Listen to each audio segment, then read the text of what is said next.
चलो, तो अभी तक अपन ने पूरा जो आपका कैलोरीमेट्री था उसमें अपन ने क्या क्या देख लिया। कैलोरीमेट्री होती क्या है, यूनिट हीट की, है ना, टेम्परेचर की, हीट और टेम्परेचर है क्या, ये अपन ने देखा बस। फिर उसके बाद अपन ने देखा स्पेसिफिक हीट कैपेसिटी और हीट कैपेसिटी, जिससे अपन ने फॉर्मूला लगाया कि किसी भी ऑब्जेक्ट का टेम्परेचर रेज करने के लिए कितनी हीट चाहिए, ये किया था अपन ने, है ना। किसी भी ऑब्जेक्ट का अगर टेम्परेचर रेज करना है तो कितनी हीट चाहिए, एम सी डेल्टा टी, या फिर सी डैश डेल्टा टी। ठीक है, तो यहां से ये पता चल रहा है कि भैया ये जो एम और सी है उसी की जगह अपन ने क्या लिख दिया, सी डैश। तो यहां से एक रिश्ता आ गया था, heat capacity is equal to mass into specific heat capacity. और इसी फॉर्मूले से अपन का निकल जाता है कि कोई भी चीज को अगर आप मिक्स कर रहे हो, एक से ज्यादा लिक्विड को या किसी चीज को मिक्स कर रहे हो, तो फाइनल टेम्परेचर क्या होगा। तो उसके उसके लिए लॉ ऑफ मिक्सिंग था। लॉ ऑफ मिक्सिंग क्या बोलता था, summation of m c t final minus t initial, ये हमेशा किसके बराबर होगा, 0। आई 1 से लेकर के n तक, मतलब m1 m2 m3 m4, समझ में आ रहा है।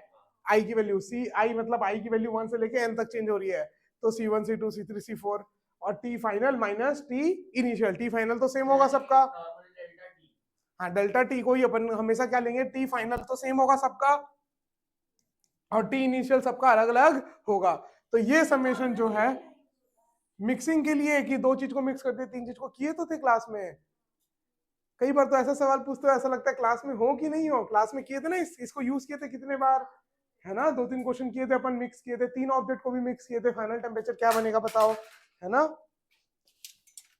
चलो, तो अब अभी तक पिछले में कोई भी फेज चेंज नहीं हो रहा था। फेज चेंज का मतलब सॉलिड से लिक्विड, लिक्विड से गैस, ये फेज चेंज नहीं हो रहा था। अब अपन बात करेंगे किसकी, change in phase. The change in phase is the transition of the substance from one state, मतलब solid liquid gas, to another due to energy exchange. Energy exchange के कारण क्या हो रहा है, कोई भी सब्सटेंस जो है या कोई भी आपका जो सब्सटेंस है या मैटर है, वो एक फॉर्म से दूसरे फॉर्म में कन्वर्ट हो रहा है, एक स्टेट से दूसरे स्टेट में कन्वर्ट हो रहा है, सॉलिड लिक्विड गैस से दूसरे में हो रहा है। ठीक है, तो इसी को अपन क्या बोल रहे हैं, चेंज इन फेज। अब कौन कौन से चेंज इन फेज को अपन क्या क्या नाम दिए हैं, देखो, जैसे अगर सॉलिड से लिक्विड हो रहा है तो अपन उसको बोलते हैं मेल्टिंग, क्या बोलते हैं, उल्टा हो रहा है, लिक्विड से सॉलिड हो रहा है तो अपन उसको क्या बोलते हैं, फ्रीजिंग। लिक्विड से वेपर बन रहा है, गैस में कन्वर्ट हो रहा है तो उसको अपन क्या बोलते हैं, वेपराइजेशन। गैस से लिक्विड में आ रहा है तो अपन उसको क्या बोलते हैं, कंडेंसेशन। और डायरेक्ट सॉलिड से डायरेक्ट गैस हो रहा है तो उसको अपन क्या बोलते हैं, सब्लिमेशन, क्या बोलते हैं, सब्लिमेशन। और गैस से डायरेक्ट सॉलिड होता है तो अपन उसको बोलते हैं सॉलिडिफिकेशन, क्या बोलते हैं, सॉलिडिफिकेशन। ये नेम्स याद रखने हैं। अभी नोट्स मत बनाओ, ये वीडियो अभी तुरंत अपलोड कर दूंगा, जाकर के घर में नोट्स बना लेना। क्या लिखना है, ऊपर की डेफिनेशन लिखनी है ना। और हाँ, एक और चीज, ये नोट करके लिखना, एग्जांपल की जगह, यहाँ एक्सप्लेनेशन की जगह क्या लिखना, नोट। क्या नोट करके लिखना है, during phase change temperature remains constant as energy is used to break या फॉर्म इंटरमोलिकुलर फोर्सेज। देखो ध्यान से सुनो, ध्यान से सुनो, इधर कॉन्सेंट्रेशन यहां पर है सबका। क्या बोला कि जब भी फेज चेंज होगा तो टेम्परेचर चेंज नहीं होगा, टेम्परेचर चेंज नहीं होगा।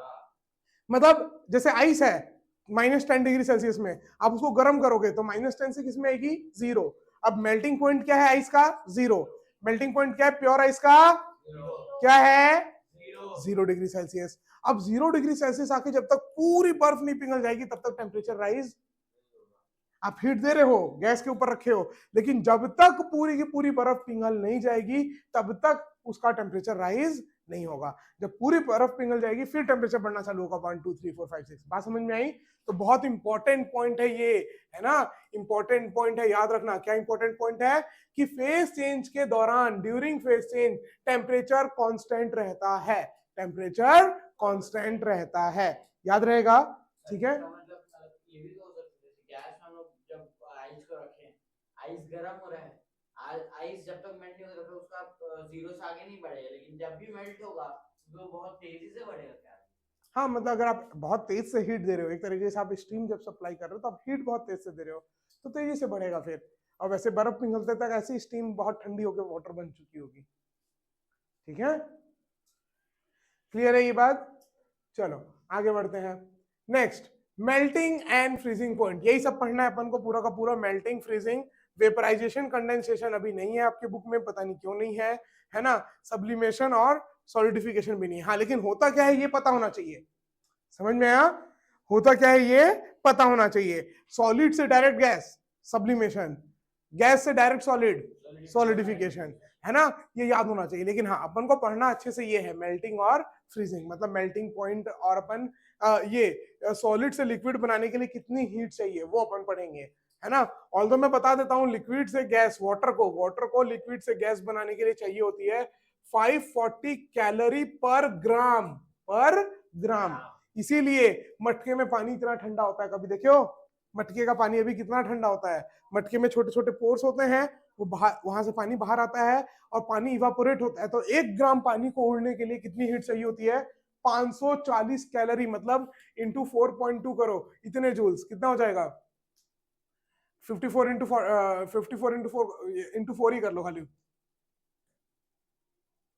2160, 2160 जूल्स पर ग्राम। 1 ग्राम पानी को उड़ने के लिए कितनी हीट चाहिए होती है? 2160 से ज्यादा। मैं तो 4 से मल्टीप्लाई किया, 4.2 से करता तो और ज्यादा था। समझ रहे हो? तो इसीलिए मटके में जब पानी रहता है तो वो पानी इवापोरेट होने के लिए हीट किससे लेता है? पानी से लेता है। तो पानी क्या हो जाता है? ठंडा। बात समझ में आई? तो लेकिन चलो, इसमें अपन को नहीं जाना, इसमें अपन को अभी नहीं जाना। लेकिन मैं यहाँ से मिटा तो दूं, तुम लोग करोगे कैसे? इतना गंदगी कर दिया मैंने। हाँ, ठीक है क्या? क्लियर? ठीक है, अपन को इसके बारे में पढ़ना है कि भैया 1 ग्राम सॉलिड को लिक्विड बनने में कितनी हीट लगती है, उसको क्या बोलते हैं। बहुत इजी चैप्टर है और इतना छोटा सा है ये पार्ट बी, है ना। कैलोरीमेट्री का part b, part a already channel पे है, अगर आप जाओ तो जाकर के चेकआउट कर सकते हो, डिस्क्रिप्शन में लिंक मिल जाएगी। आगे, melting and freezing. Melting point क्या है? The temperature at which a solid turns into liquid. हाँ, सॉलिड जो है वो किस में कन्वर्ट हो रहा है? लिक्विड। तो वो जो टेम्परेचर जिसमें ऐसा हो रहा है, क्योंकि टेम्परेचर तो कांस्टेंट होता है, तो इसीलिए उस टेम्परेचर को अपन क्या बोल रहे हैं? Melting point. At standard pressure, standard pressure मतलब अभी जो रूम टेम्परेचर है, रूम का प्रेशर है 1 atm, उसमें, अरे पढ़े हो ना, एटमॉस्फेरिक प्रेशर अभी कितना है? 1 atm। तो नॉर्मल प्रेशर कंडीशन में जो टेम्परेचर है जिसमें एक सॉलिड से लिक्विड होता है, उसको अपन क्या बोलते हैं? Melting point. सब आएगा अभी, प्रेशर बढ़ा देंगे तो, इंप्योरिटीज ऐड कर देंगे तो, सब कुछ है अभी इसमें, है ना। वॉल्यूम कैसे चेंज होता है, सब है। Freezing point, the temperature at which liquid turns into solid at standard pressure. ठीक है। At melting freezing point the solid and liquid phase exist in equilibrium. याद रखना, जो ये मेल्टिंग पॉइंट है या फ्रीजिंग पॉइंट है, जैसे मान लो मेल्टिंग पॉइंट में है, वाटर के बारे में बात करें तो मेल्टिंग पॉइंट कितना है? 0 डिग्री सेल्सियस। तो 0 डिग्री सेल्सियस में वाटर और आइस आपस में को एग्जिस्ट कर सकते हैं, ये बात याद रखना। मतलब साथ में, जैसे 20 डिग्री सेल्सियस में सिर्फ पानी रहेगा, है ना, -10 डिग्री सेल्सियस में सिर्फ आइस रहेगा। लेकिन 0 डिग्री सेल्सियस में दोनों एक साथ रह सकते हैं। अगर मान लो बाहर से कोई हीट ना जा रही है ना आ रही है, तो दोनों आपस में एग्जिस्ट कर सकते हैं लंबे समय तक। ठीक है, आइस और वाटर दोनों का अगर 0 डिग्री सेल्सियस है ना, और अगर बाहर से कोई हीट नहीं आ रही, अंदर से कोई हीट बाहर नहीं जा रही, कैलोरीमेट्री के अंदर अगर रखे हो, तो दोनों एग्जिस्ट करेंगे। मतलब कि आपके 0 डिग्री सेल्सियस में आपको दोनों पाए जाएंगे, वाटर भी और आइस भी। ठीक है, चलो। बस वहापस से बर्फ जब बनती है, फ्रीज होती है, फ्रीजिंग पॉइंट, जिस टेम्परेचर में वापस से सॉलिड बन जाती है। 0 डिग्री सेल्सियस, वही तो लिखा हुआ है ना, देखो। For pure substance melting point and freezing point are identical, मतलब सेम। प्योर सब्सटेंस के लिए, कोई भी अगर प्योर सब्सटेंस है तो जितने टेम्परेचर में पिघला है उतने ही टेम्परेचर में फ्रीज होगा और फ्रीज भी होगा। हाँ, 0 डिग्री सेल्सियस में ही वाटर फ्रीज होगा आइस में, और 0 डिग्री सेल्सियस 0 डिग्री सेल्सियस ही मेल्टिंग पॉइंट है, 0 डिग्री सेल्सियस ही फ्रीजिंग पॉइंट है। बात समझ में आई? बॉइलिंग पॉइंट 100 है। ठीक है, वेपराइजेशन जिसको अपन बोल रहे हैं वो भी 100 में होता है, बॉइलिंग पॉइंट, है ना। और कंडेंसेशन पॉइंट भी कितना है? 100। ठीक है, कंडेंसेशन मतलब गैस वापस कन्वर्ट हो रहा है लिक्विड में। सब्लिमेशन तो डायरेक्ट होता है कुछ कुछ चीजों का, वाटर डायरेक्ट सब्लिमेशन नहीं होता है। है ना। वो सॉलिड से गैस होता है, वो रहेगा क्या कपूर हाँ कपूर होकर सॉलिड से गैस होता है। वो तो बर्न हो रहा है ना, डायरेक्ट जो सॉलिड से गैस में कन्वर्ट हो रहा है कपूर हो गया, है ना, इस टाइप की चीजें हो गई जो डायरेक्ट वो कन्वर्ट हो रही है, वो तो बर्न हुआ, आपने उसमें केमिकल प्रोसेस किया, वो तो पूरा ही चेंज हो गया जब आप बर्न कर रहे हो तो, है ना। आपका ऑक्सीजन यूज हो रहा है, वो बर्न हो रहा है, पूरा पूरा केमिकल रिएक्शन है वो कोई फेस चेंज नहीं बोलोगे। फेस चेंज कब बोल रहे हैं, जैसे पानी H2O, कोई केमिकल रिएक्शन नहीं हुआ, वो सॉलिड से लिक्विड बना, लिक्विड से गैस बना, है ना। अगरबत्ती को आप जला रहे हो तो आप उसको एग्जांपल नहीं बोल सकते कि सॉलिड डायरेक्ट गैस में कन्वर्ट हुआ। आइस जो रहता है, आइस को जब अपन मेल्ट करते हैं, जब वाटर पर आइस मेल्ट तो उसमें कुछ पॉइंट ऐसा भी कुछ ऐसे भी रहते जो वेपर में बन जाते हैं आइस के, वो निकलता हुआ दिखता है ना स्मूथ टाइप का। हाँ वो क्या रहता है सर? वो एक्चुअल में होता क्या है, कूल होने के चक्कर में आसपास के जो एयर पार्टिकल्स होते हैं उसमें से कंडेंसेशन स्टार्ट हो जाता है, तो वो आपको लगता है, और ऐसे कोई ऐसे निकलता हुआ नहीं दिखाई देता कि आप उसको वो करो, है ना। हल्का वाइटिश जो पार्ट आ जाता है that is due to the condensation.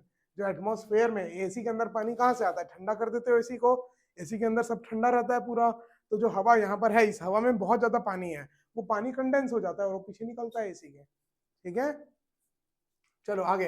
अच्छा नहीं, यहाँ एक और चीज है, for the given mass of substance heat absorb during heating is equal to heat liberated during freezing.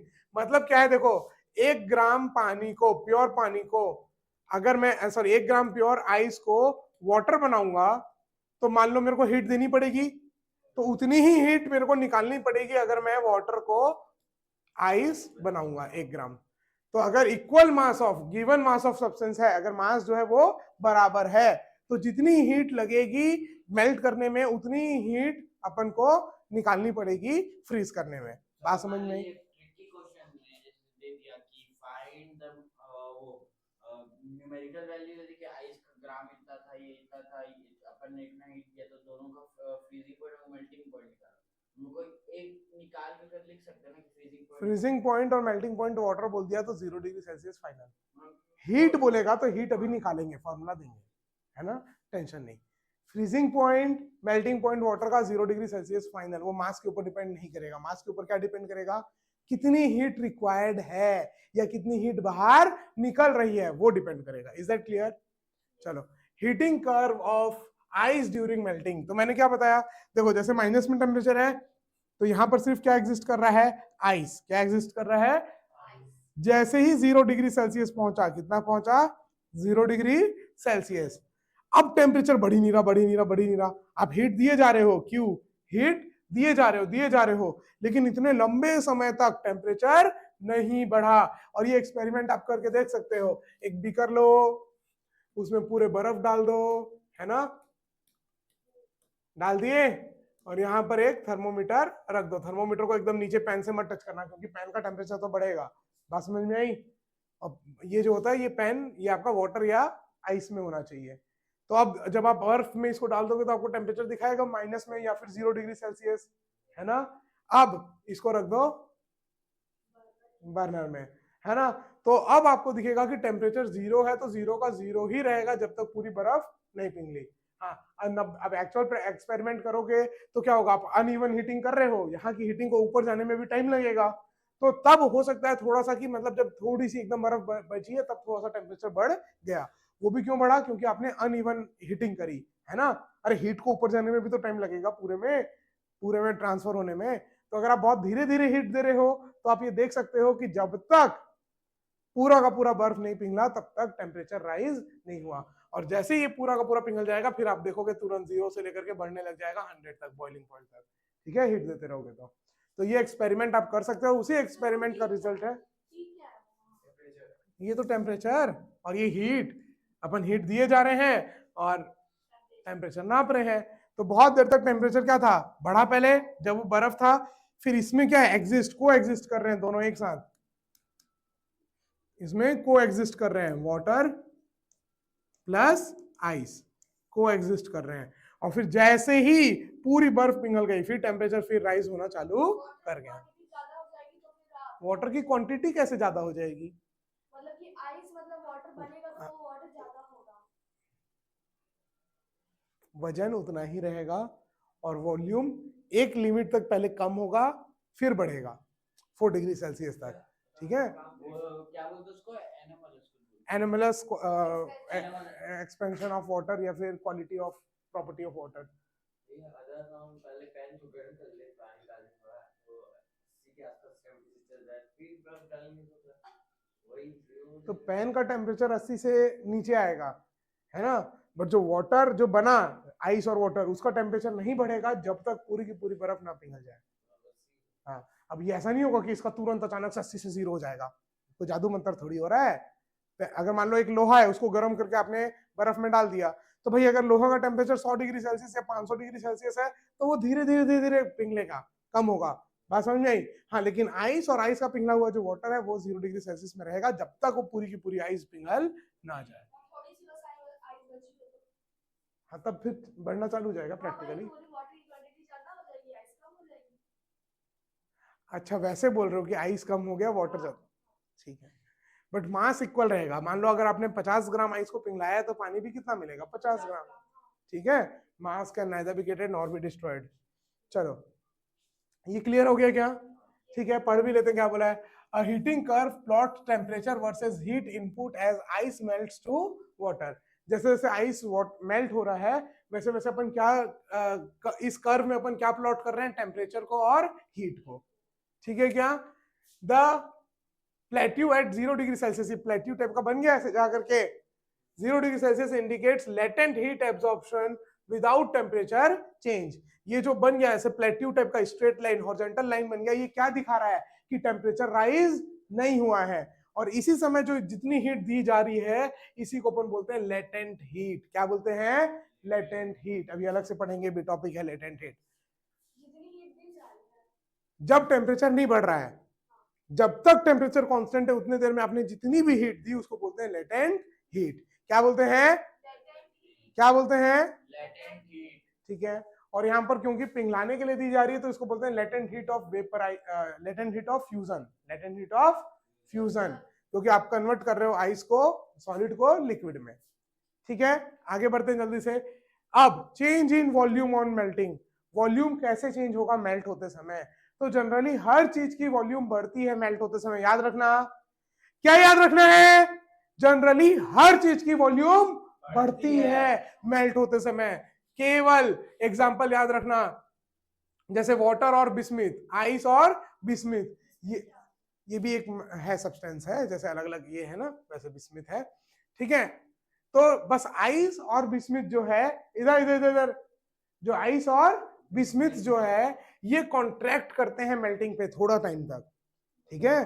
तो इसीलिए हाँ, कॉन्ट्रैक्ट करते हैं मतलब डेंसिटी बढ़ जाती है, तो आइस की डेंसिटी कम, इसीलिए आइस हमेशा वाटर के ऊपर तैरती है, ये बात याद रखना, है ना। बाकी और कोई चीज का अगर सॉलिड और लिक्विड फेज है तो सॉलिड डूब जाएगा, क्योंकि जो लिक्विड बना है वो फैल फैल के बना है, तो डेंसिटी कम और ऑब्जेक्ट की डेंसिटी ज्यादा। अरे पढ़े हो ना ये 9th में, जिसकी डेंसिटी ज्यादा वो डूब जाएगा, जिसकी डेंसिटी कम वो तैरेगा, है ना। तो आइस की डेंसिटी कम होती है एज कंपेयर टू वाटर। तो बस ये एग्जांपल याद रखना कि जनरली हर चीज का वॉल्यूम बढ़ेगा, है ना। Most of the substance like lead, wax extra expand on melting, वो सब, हाँ, कोई भी चीज को अगर आप मेल्ट करोगे, जैसे कि आपका लेड हो गया, वैक्स हो गया, आयरन हो गया, तो वो एक्सपांड करेगा, मतलब उसकी वॉल्यूम बढ़ेगी। केवल ये दो एग्जांपल याद रखना, आइस और बिस्मिथ। ये इनको जब अपन सॉलिड से लिक्विड करते हैं तो ये कॉन्ट्रैक्ट होते हैं, मतलब इनकी वॉल्यूम कम होती है। वॉल्यूम कम मतलब डेंसिटी ज्यादा। बात समझ में आई? चलो next, effect of pressure on melting. Pressure का भी तो इफेक्ट पड़ेगा। अपन ने क्या बोला कि भाई मेल्टिंग पॉइंट फिक्स्ड रहेगी 0 डिग्री सेल्सियस जब नॉर्मल प्रेशर हो, नॉर्मल प्रेशर हो मतलब कि 1 atm का प्रेशर हो। अब अगर आप प्रेशर बढ़ाओगे तो क्या होगा, ठीक है। फॉर आइस, आइस के लिए देखो, अगर आप प्रेशर इंक्रीज करते हो तो मेल्टिंग पॉइंट कम हो जाएगा, मेल्टिंग पॉइंट क्या हो जाएगा? कम। बट क्यों? याद रखना, आइस और बिस्मिथ जो कॉन्ट्रैक्ट हो रही हैं बर्फ बनने पे, बर्फ से आइस बनने के लिए, मतलब सॉलिड से लिक्विड बनने में क्या हो रही हैं? कॉन्ट्रैक्ट, मतलब वो पास पास आ रही हैं। तो खुद सोचो, जब आप प्रेशर दोगे तो जल्दी पास पास आएंगी, तो मेल्टिंग पॉइंट घटेगा, मेल्टिंग पॉइंट घटेगा। 0 की जगह हो सकता है -0.1 या 0.2 डिग्री सेल्सियस हो जाए, तो घट गया ना, 0 से हो गया -0.1 डिग्री सेल्सियस, तो घट गया कि नहीं, घट गया।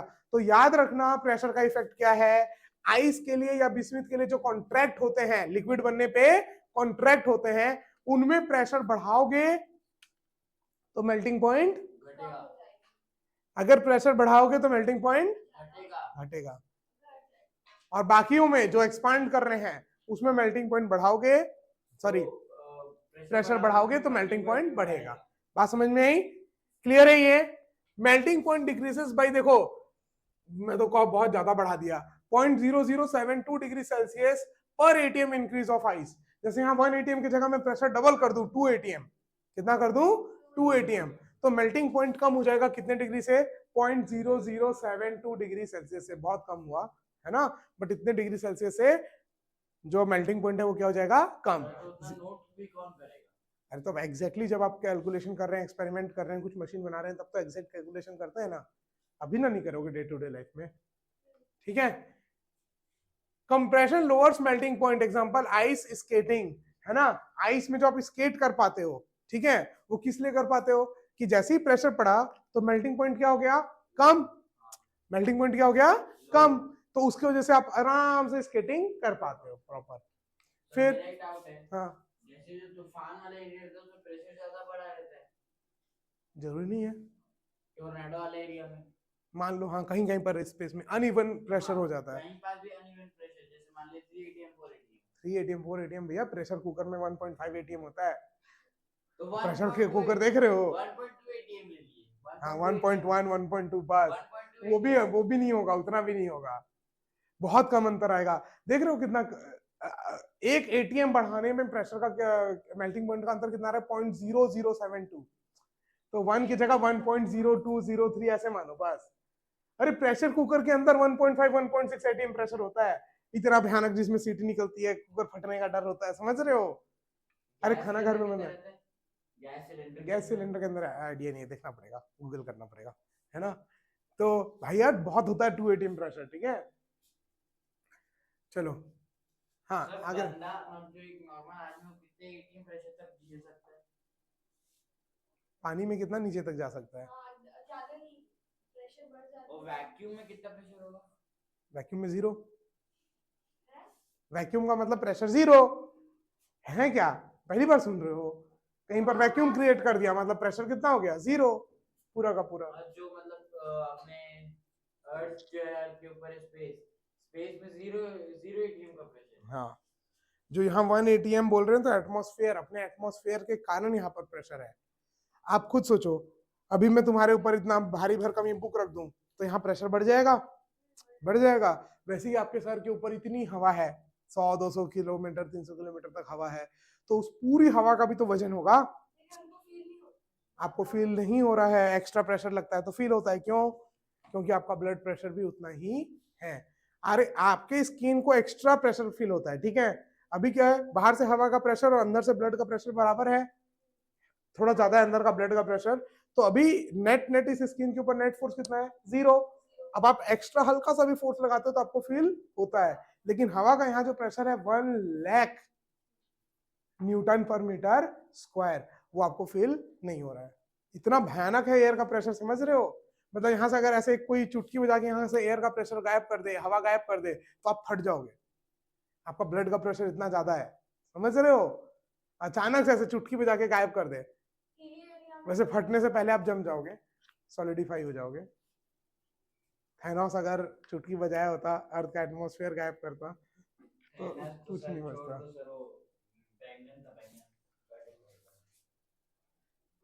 देखो इसमें लिखा है substance expanding on melting shows melting point rise with pressure, ठीक है।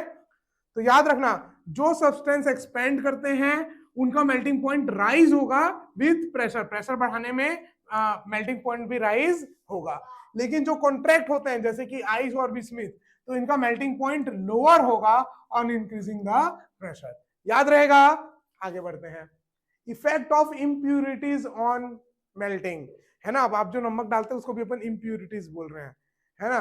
केमिस्ट्री में अपन, फिजिक्स में क्या बोलते हैं भाई, जो चीज जैसे मान लो प्योर वाटर की बात कर रहे हो, उसमें आप कुछ भी डाल रहे हो तो अपने लिए क्या है, इम्प्यूरिटी। भले घर में तो स्वाद के लिए डालते हैं नमक, है ना, ठीक है। तो देखो, freezing point depression, lowering of freezing point when a solute is added. कोई भी नॉन वोलेटाइल सॉल्यूट, वोलेटाइल मतलब समझते हो, वोलेटाइल मतलब जो डायरेक्ट आपका फ्लेम पकड़ सके, जो फायर पकड़ सके, वोलेटाइल है। जैसे petrol is volatile, Kapoor is volatile. तो आपको नॉन वोलेटाइल सब्सटेंस अगर आप डाल रहे हो, क्या सॉल्ट वोलेटाइल सब्सटेंस है? नहीं। तो अगर आप सॉल्ट डाल दोगे तो क्या हो जाएगा, फ्रीजिंग पॉइंट कम हो जाएगा। फ्रीजिंग पॉइंट क्या हो जाएगा, कम। हाँ, मतलब जो भी चीज आप जमा रहे हो उसमें अगर आप नमक डाल दोगे तो फ्रीजिंग पॉइंट कम हो जाएगा। मतलब अगर 0 डिग्री सेल्सियस में बर्फ बननी थी तो बर्फ बनेगी कितने में, माइनस में। फ्रीजिंग पॉइंट अगर कम हो जाएगा तो मेल्टिंग पॉइंट भी कम होगा फ्रीज से। हाँ, impurities lowers melting point लिखा हुआ है। Explanation, impurities disrupt lattice formation. Lattice formation मतलब केमिस्ट्री में पढ़ोगे, है ना, हर एक एक मॉलिक्यूल जो होता है वो एक तरीके से अरेंज होता है, जिसको अपन लैटिस बोलते हैं। तो उसको डिस्टर्ब कर देता है जो अपन इम्प्योरिटीज डालते हैं वो। तो उस कारण से क्या होता है, मेल्टिंग पॉइंट और फ्रीजिंग पॉइंट क्या हो जाता है आपका, कम कम, ठीक है। अरे इम्प्योरिटीज डाल दोगे तो हर सब्सटेंस का मेल्टिंग पॉइंट और फ्रीजिंग पॉइंट क्या हो जाएगा, कम, ठीक है क्या, ठीक है। इसीलिए ये काम आता है जब बहुत ही ठंडे इलाकों में जब पूरे रोड के ऊपर बर्फ जम जाती है तो इस बर्फ को पिघलाने के लिए क्या छिड़क देते हैं, नमक। अब जैसे ही आप इसके ऊपर नमक छिड़क दोगे तो क्या हो गया, इसका मेल्टिंग पॉइंट कम हो गया। मान लो एटमॉस्फेयर में 0 डिग्री सेल्सियस है, तो 0 डिग्री सेल्सियस में तो बर्फ बर्फ ही थी। अब आपको इसको जल्दी से पिघलाना है तो आपने क्या डाल दिया, नमक। अब हाँ, अब मेल्टिंग पॉइंट कितनी हो गई, माइनस। माइनस में मतलब वो जमेगा, अरे समझ रहे हो, माइनस में जमेगा। तो अभी 0 डिग्री सेल्सियस के लिए क्या हो गया, ये वाटर। अरे पहले 0 डिग्री सेल्सियस में ये आइस था, अब इसको आइस रहने के लिए कितना चाहिए, मान लो -1 डिग्री सेल्सियस। तो 0 डिग्री सेल्सियस में तो वाटर रहेगा ना, तो जल्दी पिघलेगी। तो नमक डालने से क्या होता है, मेल्टिंग पॉइंट, फ्रीजिंग पॉइंट कम हो जाता है, जिसके कारण बर्फ जल्दी से पिघलती है। हाँ, जो आप बताएंगे 0 जो है, 0 एक तरह तक कांस्टेंट रहता है एक टाइम तक, तो उसको उतना करने के उसमें बस थोड़ा सा नमक छिड़क दो तो अपना वाटर बन जाएगा। बट अगर नमक नहीं डालना है, प्योर वाटर चाहिए तो जरूरी हर जगह नमक चाहिए। ये अब ये बर्फ है रोड के दोनों साइड की, तो उसमें अपन ऐसे इम्प्योरिटीज छिड़क देते हैं। सर नमक डाल देंगे सर, कोई प्रॉब्लम नहीं, नमक सर साइड में नींबू रख देंगे, नींबू पानी पी लेना। चलो, ice with salt melt eight -22 degree Celsius. देख रहे हो कितना कम हो गया। आइस में अगर आप बर्फ डाल दो, नमक डाल दोगे तो मेल्ट होगी कितने में, -22 डिग्री सेल्सियस। -22 में ही मेल्ट हो जाता था, अभी तो आप 0 उससे गर्म कर रखे हो ना।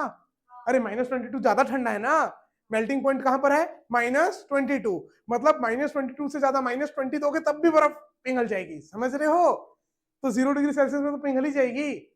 तो इसीलिए नमक बहुत ज्यादा यूज किया जाता है बहुत ठंडे एरियाज में, जब पूरी रोड के ऊपर बर्फ जम जाती है तो उसको हटाने के लिए। क्या पता, ठीक है, क्या क्लियर है ये। और इसको फ्रीजिंग मिक्सचर भी बोलते हैं। आगे बढ़ते हैं, वेपराइजेशन और बॉइलिंग, ठीक है, वेपराइजेशन और बॉइलिंग। ये पढ़ना, इसका न्यूमेरिकल नहीं है, ठीक है। न्यूमेरिकल सिर्फ किसका आएगा, इसका, और वो भी आएगा लेटेंट हीट ऑफ वेपराइजेशन, तो हटा दिया गया है। लेटेंट हीट ऑफ फ्यूजन वो पढ़ेंगे अपन। चलो आगे देखो। अब देखो, घर जाके पूरा नोट्स बनाना, इज्जत से पूरा टाइप्ड है ना, कल बैठ के ये किया हूं मैं पूरा। हाँ, ठीक है। वेपराइजेशन और बॉइलिंग क्या होता है आपको मालूम है, वाटर का किस में कन्वर्ट होना, स्टीम में। मतलब एक्चुअल तो वाटर के लिए खाली नहीं है, वेपराइजेशन बॉइलिंग हर चीज के लिए है। Liquid to gas, liquid to gas. कोई भी चीज अगर लिक्विड से गैस में कन्वर्ट हो रही है तो उसको कौन बोलते हैं, वेपराइजेशन या फिर बॉइलिंग, है ना। और उल्टा हो रहा है तो कंडेंसेशन, गैस से अगर लिक्विड बन रहा है तो कंडेंसेशन। तो अपन को वेपराइजेशन और बॉइलिंग देखना है। The process of liquid molecule escaping into gas. Liquid molecule किसमें एस्केप हो जा रहे हैं, गैस में। एट एनी टेम्परेचर, किसी भी टेम्परेचर में, उसको अपन बोल रहे हैं वेपराइजेशन। इधर देखो, वेपराइजेशन और बॉइलिंग के बीच में अंतर क्या है, देखो इधर ध्यान से देखेंगे। अगर मैं अभी यहाँ पर इसके ऊपर थोड़ा सा पानी एक बूंद डाल के ऐसे फैला दूं, 2 मिनट में सूख जाएगा? अरे सूख जाएगा कि नहीं? Yes, sir. तो यहाँ पर क्या हुआ, अभी रूम टेम्परेचर में, रूम का टेम्परेचर कितना है, 23 डिग्री सेल्सियस, यस और नो? रूम का टेम्परेचर कितना है? 23 डिग्री सेल्सियस। तो 23 डिग्री सेल्सियस में ही वो वाटर जो है वो एयर में कन्वर्ट हो जाएगा, गैस में कन्वर्ट हो जाएगा। तो इसको बोलते हैं वेपराइजेशन। क्या बोलते हैं? ये एक स्लो प्रोसेस होती है, ये सरफेस में एक्ट करती है। सरफेस के जो मॉलिक्यूल हैं वो आपस की थोड़ी सी एनर्जी ले करके, है ना, बाकी लिक्विड से या फिर जो सब्सटेंस में रखा हुआ है वहां से एनर्जी ले करके वो गैस में एस्केप हो जाते हैं। मॉलिक्यूल खाली सरफेस के होते रहते हैं, इसलिए स्लो प्रोसेस है। अगर मैं एक डब्बा पानी डाल दूं तो दिन भर में भी जाके मुश्किल से सूखेगा, यस और नो? खड़े हो जाओ तीनों। हाँ खड़े रहो पढ़ते समय। हाँ तुम उधर चल जाओ, थोड़ा दिखेगा। हाँ तुमको दिख रहा है? हाँ ठीक है क्या? तो अगर इसके ऊपर थोड़ा पानी डाल दें तो वो सरफेस फिनोमिना है। वेपराइजेशन क्या है? Surface phenomena. तो सरफेस के जो मॉलिक्यूल्स हैं, वाटर मॉलिक्यूल्स हैं, वो हीट लेकर के वो गैस में एस्केप हो जाएंगे किसी भी टेम्परेचर में, किसी भी टेम्परेचर में। तो इसको क्या बोलते हैं? वेपराइजेशन। और एक होता है बॉइलिंग, जैसे वाटर है उसको आप बॉयल करो तो पूरा का पूरा वाटर जो है वो एक साथ हीट लेकर के बहुत फास्ट कन्वर्ट होने लग जाएगा, किसमें? स्टीम में, गैस में कन्वर्ट होने लग जाएगा। तो उसको अपन बोलते हैं boiling. The temperature at which vapour pressure equals the external pressure, vapour का जो प्रेशर है वो एक्सटर्नल प्रेशर से बराबर हो जाए। केमिस्ट्री में इसको बहुत डेप्थ में पढ़ोगे तुम लोग, वेपराइजेशन और बॉइलिंग पॉइंट को, ठीक है? मत पढ़ना, ठीक है? एंड बॉइलिंग ऑकर्स, बॉइलिंग एक स्पेसिफिक टेम्परेचर पे होती है, याद रखना, बॉइलिंग स्पेसिफिक टेम्परेचर पे होती है। वाटर के लिए 100 डिग्री सेल्सियस, है ना? और जो वेपराइजेशन है वो किसी भी टेम्परेचर में हो सकता है, वो सरफेस फिनोमिना है। बाहर का होगा अभी कितना होगा, 28, 29, 35 नहीं होगा, 31, 32 के आसपास होगा। ठंड में सूरजपुर में लोएस्ट जो जाता है वो जाता है सूरजपुर में 6 डिग्री 7 डिग्री जाता है, 7 डिग्री जाता है। एसी तो 16 से कम नहीं कर पाएगा क्योंकि उसको सेट कर दिया गया है, नहीं तो पता चला कोई 0 में सेट करके सो गया, सुबह कंधे में है ना? अरे एसी कर सकता है, ये एक एसी यहाँ पर बर्फ जमा सकता है, लेकिन उसकी सेटिंग चेंज करनी पड़ेगी। पूरी जितनी भी सेटिंग होती है उसको बनाया जाता है मिनिमम 16 डिग्री सेल्सियस के लिए, ठीक है? 0 में करके सुबह जमे पड़े हैं। रात भर वाइट करके बंदा रहा, सुबह उठ के वाइट करके चादर में। ठीक है, क्लियर? तो ये एसी के अंदर कैपेबिलिटी है कि इस रूम का टेम्परेचर 0 कर दे, लेकिन उसको सेट किया जाता है कि जैसे मैंने 23 सेट कर दिया अभी टेम्परेचर, तो जैसे ही रूम का टेम्परेचर 23 हो जाएगा वो बंद हो जाएगी, हवा फेंकते रहेगी, कंप्रेसर बंद हो जाएगा, कूलिंग बंद हो जाएगी। फिर जैसे ही रूम का टेम्परेचर 24, 25, 24 हुआ फिर चालू हो जाएगी, फिर बंद हो जाएगी। तो आपने 16 मिनिमम सेट कर सकते हैं, तो 16 से कम रूम का टेम्परेचर होने ही नहीं देगी वो एसी, समझ? ताकि कोई बेवकूफ मर ना जाए रात को सोते समय, है ना? 0 को कोई सेट करेगा, 4 तक तो कर सकते। क्या पता, कई बार भूल जाते हैं, कई बार एसी अपने आप हो जाती है, हाँ? चालू किए और सो गए बस। स्टार्टिंग में तुरंत थोड़ी पता चलता है कि 0 डिग्री सेल्सियस हो गया। हाँ बोलो।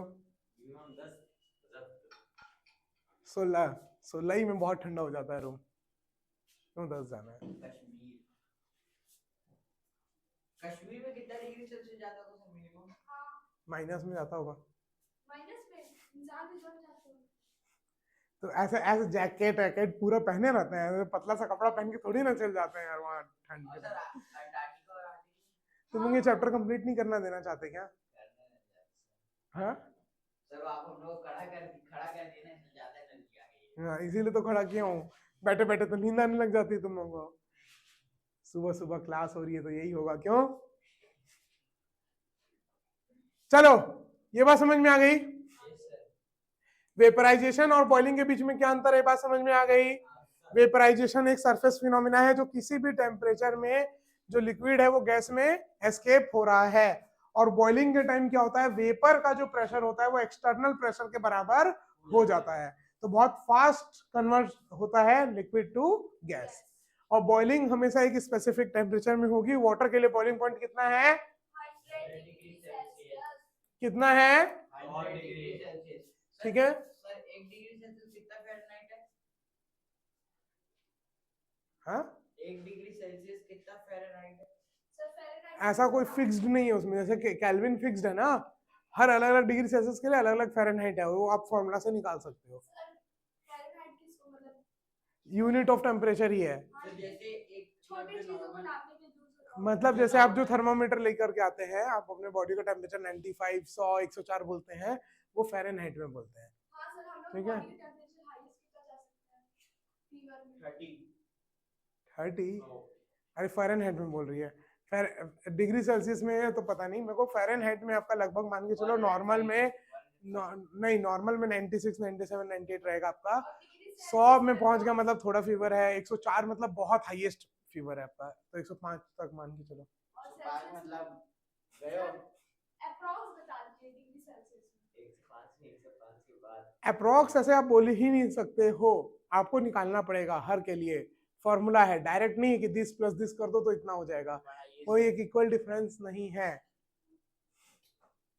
घर जाना सर। चलो, तो ये बता दिया वेपराइजेशन क्या होता है, बॉइलिंग क्या होता है। A particular temperature at which vaporization occurs is called boiling point. एक particular temperature where in which, हाँ ठीक है, boiling occurs बोल लो। कौन सा लिखेंगे मतलब ये नीचे वाला कि कोई ऊपर कोई सा भी लिख लेना जो मन करे। हाँ, एक बात और याद रखो, जैसे प्योर सब्सटेंस के लिए मेल्टिंग पॉइंट और फ्रीजिंग पॉइंट सेम था, वैसे ही प्योर सब्सटेंस के लिए कंडेंसेशन पॉइंट और बॉइलिंग पॉइंट क्या रहेगा, सेम, आइडेंटिकल। इसमें भी वही रहता है कि 0 100 डिग्री वो सेम रहता है। 100 डिग्री सेल्सियस, 100 में ही क्या बोलते हैं बॉइलिंग होगा और 100 में ही कंडेंसेशन होगा। ठीक है। Next, heating curve for vaporization. तो यहां से तो अपन ने देख लिया था, आइस फेस चेंज हुआ, लिक्विड बन गया। अब लिक्विड बनने के बाद 100 डिग्री सेल्सियस में, लिक्विड बनने के बाद 100 डिग्री सेल्सियस में फिर टेम्परेचर कांस्टेंट हो जाएगा और यहाँ फेस चेंज होगा, लिक्विड टू गैस। और ये जो हॉरिजॉन्टल लाइन है, कांस्टेंट लाइन है, ये क्या बताएगी, फेज चेंज। और इस पूरे के टाइम, ये पूरे कांस्टेंट टेम्परेचर के टाइम जो हीट एब्जॉर्ब हुई उसको बोलेंगे लेटेंट हीट ऑफ वेपराइजेशन। क्या बोलेंगे, लेटेंट हीट ऑफ वेपराइजेशन। अगर कंडेंस हो रहा होगा तो लेटेंट हीट ऑफ कंडेंसेशन नहीं, बट अपन वेपराइजेशन ही बोल देते हैं उसको भी, हाँ कंडेंसेशन बोल दो, बराबर होता है। Latent heat of vaporization, latent heat of condensation क्या होगा, बराबर। और जब मेल्ट हो रहा है उस समय जो हीट लगती है उसको बोलते हैं लेटेंट हीट ऑफ फ्यूजन। अभी तो बताया था, क्या बोलते हैं, लेटेंट हीट ऑफ फ्यूजन। जब आपका मेल्टिंग हो रहा है, जब आपका आइस से वाटर बन रहा है। फ्यूजन मतलब तो मिलना होता है क्या? फ्यूजन मतलब फ्यूजन अलग, ठीक है, नहीं उल्टा हो गया क्या, फ्यूजन जोड़ना होता है, जो भी है, ठीक है, क्लियर। तो ये सेम वही चीजें हैं, वही पूरी कहानी लिखी हुई है कि 100 डिग्री सेल्सियस में आने के बाद टेम्परेचर हो जाता है कांस्टेंट, और ये टेम्परेचर कांस्टेंट हो जाता है तो इसमें फेज चेंज होता है, इसमें लिक्विड और गैस आपस में कोएग्जिस्ट करते हैं, लिक्विड और गैस आपस में कोएग्जिस्ट करते हैं। और ये पूरा, ये जो हीट है उस हीट को बोलते हैं latent heat of vaporization. Is that clear? Yes sir. अब वॉल्यूम में कैसे चेंज आता है, ऑब्वियसली बढ़ता है, बट एक डेटा याद रखना, लगभग 1600 गुना बढ़ जाता है वाटर। जब वाटर स्टीम में कन्वर्ट होता है तो कितना गुना बढ़ जाता है, 1600 गुना बढ़ जाता है। समझ में आया? एक्चुअल में तो 1600 भी नहीं, 1760 गुना। मतलब 1 सेंटीमीटर क्यूब का जो वाटर है, मतलब 1 मिलीलीटर जो वाटर है, 1 मिलीलीटर वाटर कितना बन जाएगा, 1760 सेंटीमीटर क्यूब, मतलब मिलीलीटर ऑफ स्टीम, मतलब 1.7 लीटर बन जाएगा। सोच रहे हो, 1 मिलीलीटर, 1 मिलीलीटर जो वाटर है उसको जब स्टीम में कन्वर्ट करोगे तो कितना बन जाएगा, 1.7 लीटर ऑफ स्टीम बन जाएगा। सोच रहे हो, 1.7 लगभग 2 लीटर।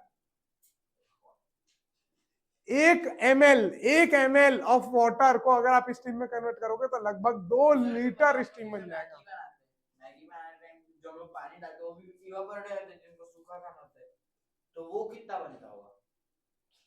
तो वो वाटर भी जो स्टीम में कन्वर्ट हो रहा है वो इतना फैलते जा रहा है, लेकिन वो एटमॉस्फेयर में जाते जा रहा है, आप उसको कहीं स्टोर थोड़ी कर रहे हो कि नापोगे। हाँ, इसीलिए ये जो है प्रॉपर्टी, इसी की वजह से इसको यूज किया जाता है स्टीम इंजन वगैरह में, जो आपका वो थर्मल पावर प्लांट है इलेक्ट्रिसिटी जनरेट करने के लिए, तो वहां पर इसको यूज किया जाता है। वाटर मॉलिक्यूल तो है वही ना, उतने ही है, वाटर मॉलिक्यूल बढ़ थोड़ी गए, बस वो जगह ज्यादा ले रहे हैं, वॉल्यूम ज्यादा। जैसे एक बैलून है, वो बैलून को जब छोटा है तो इतनी सी जगह ले रहा है, फुला दोगे तो बड़ी सी जगह लेगा, वैसे ही है। जैसे इतना एक मान लीजिए हम लोग 1 लीटर वाटर ले, उससे जितना भी स्टीम है उसको एक चीज में उसमें वो किए स्टोर किए, उसको वापस कंडेंसेशन वापस 1 ml बन जाएगा। तो वापस से वही इनफिनिट सोर्स ऑफ वाटर हो गया। क्यों इनफिनिट सोर्स ऑफ वाटर हो गया? 1 ग्राम को 1 ml को 1 ग्राम को आपने स्टीम में कन्वर्ट किया, वापस उस स्टीम को किस में कन्वर्ट कर दिया। अब वैसे भी अब पूरा का पूरा स्टीम को थोड़ी ना कुछ कहीं से बढ़ा थोड़ी, समझ में आ रहा है? जैसे एक हम लोग को बस 1 लीटर वाटर लगाना है, ऊपर एक कंटेनर है, तो जिस भी चीज का एक बात बताओ, तुमने 1 लीटर पानी यूज किया, क्या पूरा 1 लीटर कन्वर्ट हुआ वेपर में? 50 ग्राम 100 ग्राम, बाकी तो पानी खाना एब्जॉर्ब कर लिया, तुम्हारे बॉडी के अंदर गया, पानी पी गया कि नहीं गया? फिर इनफाइनाइट सोर्स ऑफ कब बोल रहे हो? जब कोई चीज प्रोड्यूस हो रही है इनफाइनाइटली, है ना। जैसे सन का जो सोर्स ऑफ एनर्जी अपन उसको बोलते हैं इनफाइनाइट सोर्स, क्योंकि अपन को मालूम है अभी billion and billion years of sun को कुछ नहीं होगा, ठीक है, अभी आधी उम्र ही हुई है अपने सन की, आधी उम्र और बाकी है, ठीक है। The ratio of gas volume to liquid volume when water boils, ठीक है। चेंज इन वॉल्यूम में अपन क्या देखते हैं? रेशियो, कि the gas volume to the liquid volume, कि लिक्विड में था और गैस में था, तो गैस के वॉल्यूम अपॉन लिक्विड के वॉल्यूम का जो रेशियो है उसी को अपन बोल रहे हैं वॉल्यूम चेंज। तो वॉल्यूम चेंज बस याद रखना, वाटर कम लगभग 1 मिलीलीटर वाटर, मतलब 1 सेंटीमीटर क्यूब का जो वाटर होता है वो 1760 सेंटीमीटर क्यूब का वाटर बन जाता है स्टीम में at 100 degree Celsius. Is that clear? तो इसीलिए इसको यूज किया जाता है आपके स्टीम इंजिन में। इतना ज्यादा वॉल्यूम बढ़ गया तो प्रेशर बढ़ जाएगा, और वो प्रेशर से आप क्या करोगे? आप टरबाइन को गोल घुमाने में मदद करोगे। तो इसीलिए जितने भी आपके पावर प्लांट्स हैं पूरे छत्तीसगढ़ में, जितने भी पावर प्लांट्स हैं, उसमें अपन क्या करते हैं? कोयला जला करके वाटर को पहले स्टीम में कन्वर्ट करते हैं, फिर उस स्टीम से अपन टरबाइन को गोल, वैसे ही जैसे जो वेपर बना आपका, वेपर की एनर्जी को अपन यूज कर रहे हैं टरबाइन को गोल घुमाने में। जो इलेक्ट्रिसिटी अभी पूरे छत्तीसगढ़ में जितनी भी इलेक्ट्रिसिटी प्रोड्यूस हो रही है, मैक्सिमम इसी से प्रोड्यूस हो रही है, पानी से, है ना। कोयला को जलाया जा रहा है, कोयला को जला करके पानी को स्टीम में कन्वर्ट किया जा रहा है, और वो स्टीम से टरबाइन को गोल घुमाया जा रहा है, और टरबाइन के गोल घूमने से इलेक्ट्रिसिटी प्रोड्यूस हो रही है। हाँ हाँ, स्टीम से ही होता है पूरे छत्तीसगढ़ में, हाइड्रो पावर प्लांट तो बहुत कम है। नहीं, अब effect of pressure on boiling, pressure cooker, ठीक है। खाना जल्दी बनाना होता है तो आप क्या करते हो? प्रेशर कुकर के अंदर डालते हो ताकि उसके अंदर प्रेशर बढ़ जाए, लगभग 1.7 1.8 1.9 टाइम्स प्रेशर बढ़ जाता है, ठीक है।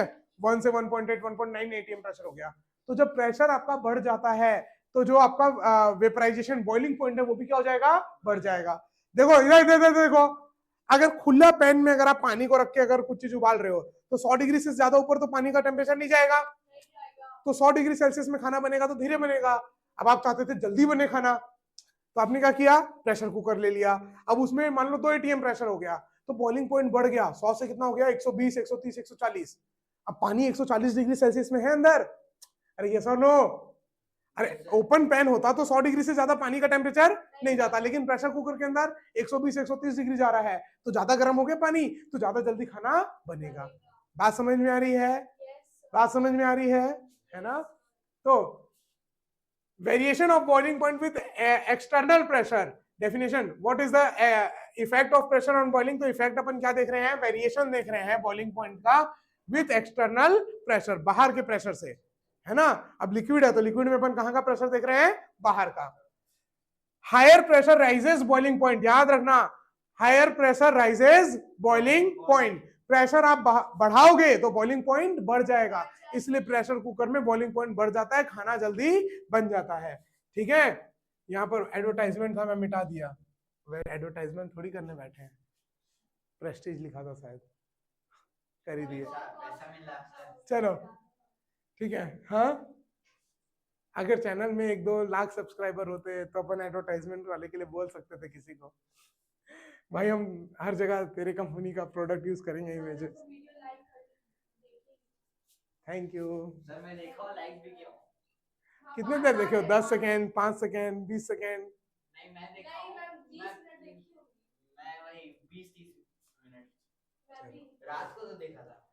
चलो नेट खत्म हो गया तो डाउनलोड करके। हाँ, प्रेशर कुकर के अंदर जो आपका बॉइलिंग पॉइंट होता है वो कितना पहुंच जाता है? 120 से 125 डिग्री सेल्सियस। तो सोचो 100 डिग्री पानी में कुछ चीज गर्म कर रहे हो और 120, तो ऑब्वियसली 120 डिग्री में जल्दी बनेगा कि नहीं बनेगा, क्योंकि टेम्परेचर ज्यादा है। तो boiling point decreases as higher altitude. अच्छा, हायर एल्टीट्यूड में जाओगे तो प्रेशर कम हो जाएगा। अरे यहाँ से माउंटेन के ऊपर जाओगे तो प्रेशर कम हो जाएगा, तो बॉइलिंग पॉइंट कम हो जाएगा। इसलिए एकदम हिली रीजन में देखोगे ना तो कोई चीज बॉयल करना या कोई चीज बनाना, मैगी बनाना भी बहुत डिफिकल्ट होता है, क्योंकि पानी का टेम्परेचर 100 भी नहीं पहुंच रहा है, समझ रहे हो? 80 डिग्री में ही बॉयल होने लग जा रहा है, इतना प्रेशर कम है। ये सो नो, बहुत ही हिली रीजन की मैं बात कर रहा हूँ। तो वहां पर तो ये आपका है, याद रखना, हाइट के साथ बॉइलिंग पॉइंट कम होता है और प्रेशर के साथ बॉइलिंग पॉइंट बढ़ता है, याद रहेगा पक्का? अरे धीरे बनती है, ऐसा नहीं कि नहीं बनती है, थोड़ी धीरे बनेगी। ठीक है। Effect of impurities on boiling. अब बॉइलिंग में इंप्यूरिटीज मतलब नमक डालने से, है ना? क्या होगा देखो, boiling point elevation, increase in boiling point when the non volatile solute is added. देखो बॉइलिंग पॉइंट इजी है क्योंकि इसमें सबके लिए सेम है। मेल्टिंग पॉइंट में तो अलग था ना, आइस के लिए अलग, बाकी के लिए अलग, आइस के लिए अलग, बाकी के लिए अलग, इसमें सबके लिए सेम है ना? प्रेशर बढ़ाओगे तो बॉइलिंग पॉइंट बढ़ेगा, प्रेशर बढ़ाओगे तो बॉइलिंग पॉइंट बढ़ेगा, नमक ऐड करोगे तो भी बॉइलिंग पॉइंट बढ़ेगा। नॉन वोलेटाइल सॉल्यूट को जब आप ऐड करोगे तो बॉइलिंग पॉइंट क्या होगा? बढ़ेगा। ऐड करेंगे तो डिपेंड करेगा कि क्या है ना? तो explanation, solute lowers vapour pressure, requires higher temperature to boil. जो आपके सॉल्यूट्स हैं वो क्या कर देते हैं? वेपर प्रेशर को कम कर देते हैं। तो वेपर प्रेशर को तो बाहर के एटमॉस्फेरिक प्रेशर के बराबर होगा तभी बॉइलिंग होगी, है ना? तो इसलिए टेम्परेचर क्या हो जाता है? बढ़ जाता है। Adding impurities raises boiling point. Example salt in cooking. Cooking में जो आप नमक डालते हो, है ना, इसीलिए कभी भी कोई चीज बॉयल करना है ना और उस चीज में नमक डलने वाला है तो पहले ही डाल दो। जैसे आप लोग मान लो मटर उबाल रहे हो, अब मटर उबाल रहे हो, मान लो चाउमीन उबाल रहे हो, चाउमीन में नमक डलता है तो आप पहले ही पानी में नमक डाल दो बॉईल करने से पहले, ताकि जल्दी हो। आखिर डालना ही है, बाद में डालने से अच्छा पहले डाल दो, थोड़ा काम आएगा बॉइलिंग। उसी में डालते हैं, देखना हमेशा जब भी कोई चीज है जिसमें नमक डलनी होती है तो उसको कुकर में ही डाल देते हैं नमक को, ताकि जल्दी हो। ठीक है, तो अपने घर की मम्मी लोग ज्यादा जानती हैं ये सब चीजें। आगे घर की मम्मी लोग फिजिक्स जानती है, जानती हैं। Latent heat and specific latent heat. इतना देर से लेटेंट हीट कर रहा हूं, समझ में आ गया? टेम्परेचर बढ़ाने के लिए नहीं, फेज चेंज करने के लिए जो हीट लगती है उसको बोलते हैं latent heat. Is that clear? और स्पेसिफिक लेटेंट हीट मतलब 1 ग्राम के लिए जो हीट लगेगी। हाँ, जैसे वो था 1 ग्राम बोल रहे हैं और उसमें ग्राम नहीं बोल रहे, वैसे ही लेटेंट हीट और specific latent heat.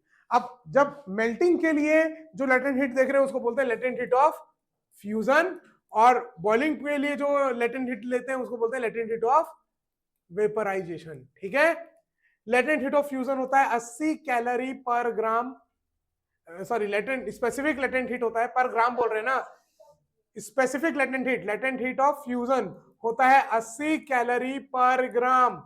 Specific latent heat of specific latent heat of fusion of water होता है 80 कैलोरी पर ग्राम। मतलब 1 ग्राम बर्फ को पिघलाने के लिए 80 कैलोरी की हीट चाहिए। ठीक है, बहुत जल्दी, एकदम रूम टेम्परेचर में पिघल जाता है वो, हल्की सी। ठीक है, हाथ में रखो तो। और लेटेंट हीट ऑफ वेपराइजेशन होता है वाटर के लिए 540 कैलोरी पर ग्राम। वाटर के लिए ही लेटेंट हीट ऑफ फ्यूजन होता है 80 कैलोरी पर, देखो लिखा है ना 80 कैलोरी पर ग्राम, और लेटेंट हीट ऑफ वेपराइजेशन होता है 540। लेटेंट हीट ऑफ वेपराइजेशन दिया ही नहीं आपके बुक में, सिर्फ क्या दिया है, लेटेंट हीट ऑफ फ्यूजन। इनमें से कौन सा रटना है, सिर्फ एक, कौन सा रटना है, सिर्फ एक। या ये किसमें है, जूल्स पर केजी, ये जो यूनिट है ये किसमें है, जूल्स पर केजी, और ये यूनिट है कैलोरी पर ग्राम, दोनों याद रखना है, ठीक है। 336000 नहीं, और किसी का याद नहीं रखना है, किसी का, बस आइस, किसका याद रखना है, आइस। Is that clear? ये आपके बुक में दिया हुआ है टेबल, है ना। छुट्टी से तो बोल रहे हो, अभी तो 9 ही बजे हैं। अच्छा, इसमें टेम्परेचर नहीं, टाइम नहीं आ रहा है। ये बात क्लियर हो गई।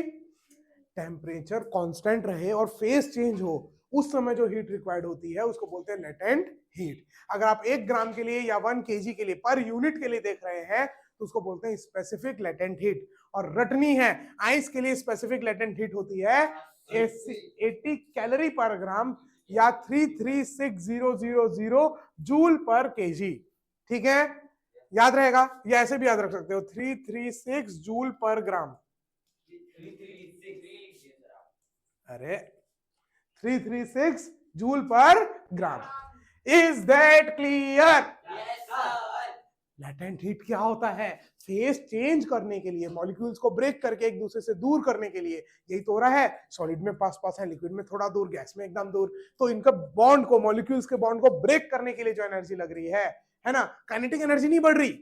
अभी बताऊंगा एक्सप्लेनेशन, वो भी डाला हूं पीपीटी में, हर एक चीज डाला हूं, है ना। जितना भी थोड़ा बहुत लिखा हुआ है, कुछ एआई ने लिखा है, बाकी मैंने टाइप किया है, ठीक है। थैंक्स टू एआई की ये पीपीटी बन गई, नहीं तो वैसे ही पढ़ाता। चैट जीपीटी बेस्ट, मेरे को वैसे चैट जीपीटी लगता है। मैं सब ट्राई कर दिया हूँ, डीप सीक, परप्लेक्सिटी और सारा ट्राई कर लिया हूँ, लेकिन बेस्ट चैट जीपीटी लगता है। चैट जीपीटी अब मेरे को जानने लग गया ना, तो अच्छे आंसर देता है।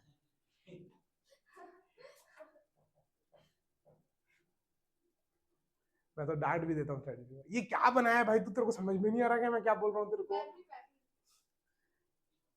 फिर मैं उस दिन देखा कि प्यार से बात करो एआई से, तो फिर अब मैं बोलता हूँ, can you please do it, please refer to this, can you please do this for me. और पहले डांट देता था मैं, क्या किया है भाई, क्या गंदगी फैला दिया है, ये क्या बोला था, तेरे को समझ में नहीं आ रहा क्या। मैं डायरेक्ट ऐसे डांट देता था चैट जीपीटी को, फिर बोलता था सॉरी मिस्टेक हो गई, ठीक है। तो पढ़ भी लेते हैं। द एनर्जी एब्जॉर्ब्ड और release during phase change, phase change के दौरान जो हीट एनर्जी एब्जॉर्ब होती है या रिलीज होती है उसको बोलते हैं लेटेंट हीट। और स्पेसिफिक लेटेंट हीट क्या बोलते हैं, heat required per unit mass. एक यूनिट मास के लिए फेज चेंज के दौरान जो हीट रिक्वायर्ड होती है उसको बोलते हैं स्पेसिफिक लेटेंट हीट। क्या बोलते हैं, स्पेसिफिक लेटेंट हीट। तो टोटल जो अगर हीट रिक्वायर्ड है, मान लो उसको क्यू बोल रहा हूं, तो Q बाई एम आपका हो जाएगा स्पेसिफिक लेटेंट हीट, ठीक है। क्या बुक दिखाओ तो एक बार, हाँ, L is equal to Q by M, L is equal to Q by M, ठीक है। हीट एब्जॉर्ब जो टोटल जो हुई है किसी भी मास के लिए, अपॉन मास कर दो तो आपको क्या मिल जाएगा, स्पेसिफिक लेटेंट हीट। बस याद रखना, specific latent heat of fusion जो होता है वो होता है 80 calorie per gram for ice, या फिर 336 joules per gram for ice.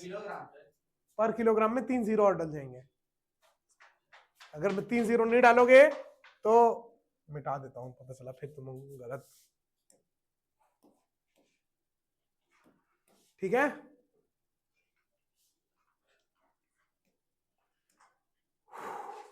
Clear हो गया?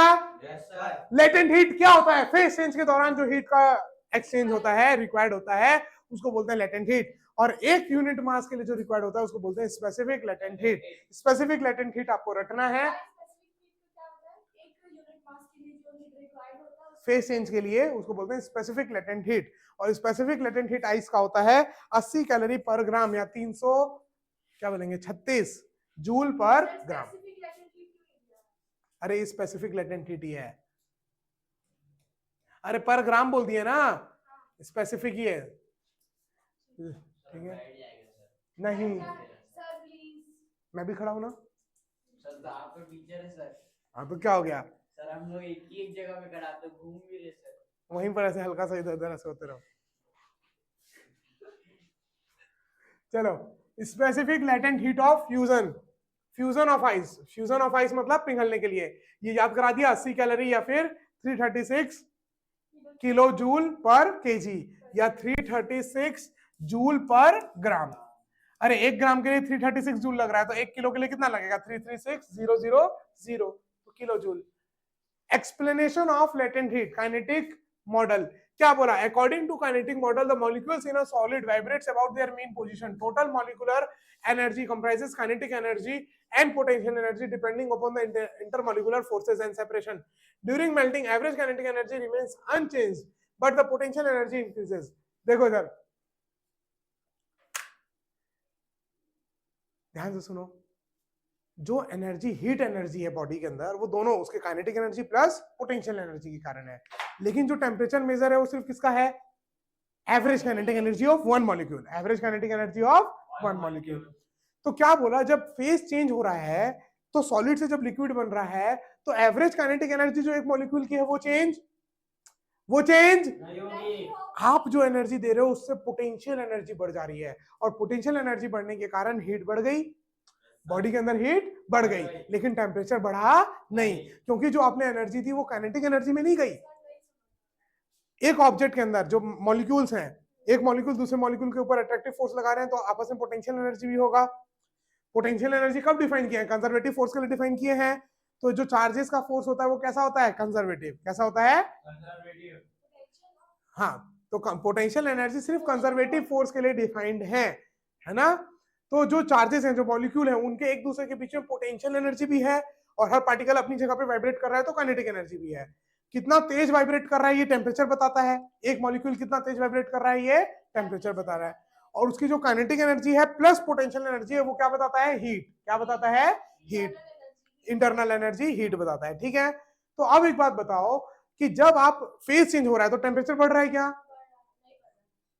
जब फेज चेंज हो रहा है तो टेम्परेचर बढ़ रहा है क्या, बट आप हीट तो दे रहे हो, तो वो हीट कहां गई, उसका एक्सप्लेनेशन दिया है कि जब आप जो हीट दे रहे हो तो उससे क्या हुआ, मॉलिक्यूल्स ब्रेक हो गए, दूर हो गए, तो उनकी पोटेंशियल एनर्जी बढ़ गई, उनकी पोटेंशियल एनर्जी बढ़ गई। तो आपकी जो आपने जो एनर्जी दी उससे उसकी पोटेंशियल एनर्जी चेंज हुई, काइनेटिक एनर्जी चेंज, और काइनेटिक एनर्जी चेंज नहीं हुई तो टेम्परेचर राइज नहीं हुआ। यही एक्सप्लेनेशन है, इसको एक बार रीड कर सकते हो, कॉपी में लिख सकते हो, ठीक है। तो during melting molecules kinetic energy remains constant, kinetic energy same रहता है, पोटेंशियल एनर्जी क्या हो जाती है, बढ़ जाती है। तो heat used to overcome intermolecular forces increase in potential energy, potential energy क्यों बढ़ती है, क्योंकि जो आपने हीट दी उससे क्या होता है, इंटरमॉलिक्यूलर फोर्सेस ओवरकम हो जाते हैं, जो फोर्सेस हैं दो मॉलिक्यूल के बीच के वो टूट गए ना, अब उनको दूर कर दिए, तो आपने वर्क किया तो वो कन्वर्ट हो गया in the form of potential energy. Is that clear, ये सिर्फ एक्सप्लेनेशन है कि भाई हम हीट दे रहे हैं टेम्परेचर क्यों नहीं बढ़ रहा, खाली फेज चेंज हो रहा है, तो उसका एक्सप्लेनेशन है, बुक में आपके दिया है, एक भी इतना रत्ती भर भी आपके बुक के बाहर का नहीं है, सब कुछ आपके बुक का है। हाँ बोलो, टेम्परेचर हीट से रिलेटेड नहीं कि टेम्परेचर बढ़ेगा तो हीट भी बढ़ेगा, ऐसा कुछ सर वीडियो और कितना बचे, बस लास्ट स्लाइड है, ये आखिरकार बैठने को मिलेगा, नहीं मिलेगा। अरे सर अब natural consequences of, natural consequences, इधर देखो, of high specific latent heat, ये आपको बुक से रीड करना है पूरा, एकदम शॉर्ट में मैंने एक एक लाइन दिया, आपके बुक में एक एक पैराग्राफ दिया है, आपको ये पूरा का पूरा रीड करना है फ्रॉम बुक, बुक से रीडिंग करना है पूरा, अंडरलाइन करके पेंसिल लेकर के, ठीक है। तो जैसे कुछ कुछ चीजें हैं, snow on mountains melt slowly preventing floods, है ना, जो माउंटेन के ऊपर जो स्नो होती हैं वो धीरे मेल्ट होती हैं, क्यों धीरे मेल्ट होती हैं, क्योंकि वहां हाइट में प्रेशर कम हो गया, प्रेशर कम हो गया तो मेल्टिंग पॉइंट बढ़ गया। बढ़ गई। अरे प्रेशर बढ़ाने में मेल्टिंग पॉइंट घटता है, यस और नो, तो प्रेशर कम होने में मेल्टिंग पॉइंट आइस का बढ़ जाएगा, आइस का, तो मेल्टिंग पॉइंट बढ़ जाएगा तो मेल्ट जल्दी से नहीं होगी तो प्रिवेंट करेगी। तो नेचुरली क्या क्या यूज आते हैं, इस चैप्टर का नेचुरल यूज क्या है, ठीक है, तो वो आपको पता है, हाई स्पेसिफिक लेटेंट हीट का, और हाई 80 कैलोरी चाहिए, 80 कैलोरी चाहिए पर ग्राम, तो ऐसे हिली स्टेशन ऑलरेडी कोल्ड रहता है तो उतनी एनर्जी उनको मिलती नहीं, इसलिए बर्फ जल्दी से पिघलती नहीं है। तो एक तो प्रेशर का कारण हो गया और दूसरा हो गया स्पेसिफिक लेटेंट हीट, आइस का बहुत ज्यादा है, 80 कैलोरी पर ग्राम। वहीं देखियो बाकी सबका कम था ना, लेड मर्करी और ये सबका, सबसे ज्यादा किसका था?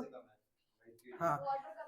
In cold countries, lake freezes slowly because a large amount of heat must be released before freezing. पूरा एक तालाब को, पूरा एक समुद्र को बर्फ बनने के लिए सोचो 1 ग्राम के लिए कितनी एनर्जी निकालनी पड़ेगी? 80 कैलोरी। तो पूरा समुद्र का पानी या नदी का पानी या मान लो पूरा एक क्या बोलते हैं लेक का पानी को बर्फ बनाने के लिए कितनी हीट निकालनी पड़ेगी, सोच रहे हो? और उतना पॉसिबल नहीं है, इसलिए बहुत धीरे जमती है। ठीक है, जो बर्फ जमती है वो बहुत धीरे जमती है।